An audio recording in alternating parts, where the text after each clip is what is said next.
What up, guys? So I got this vintage Seiko, and my crown busted off.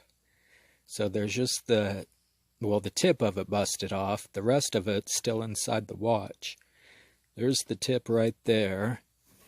Didn't just come unscrewed, it busted off. Now with that crown being stuck in there, that creates a problem.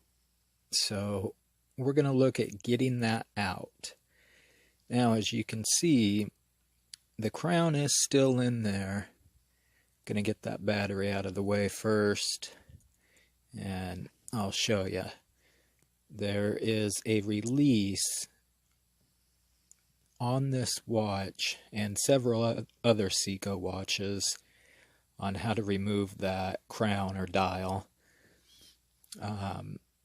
So there's the crown right there. You can still see it going into the watch. Sometimes you can get tweezers and pull on it, but right there is the release. It's just a tiny bit away from the actual crown, and you just take something like a safety pin, something small, and press down on it. Now, a lot of times I can get these to come out without tweezers. We'll check this one. Wiggle it a little. Oh, there it is. So that's the problem, and that's the solution. Get that thing out. Now all you got to do is replace it, and you should have a good watch. Important thing, right there is the release. Right there. Right there.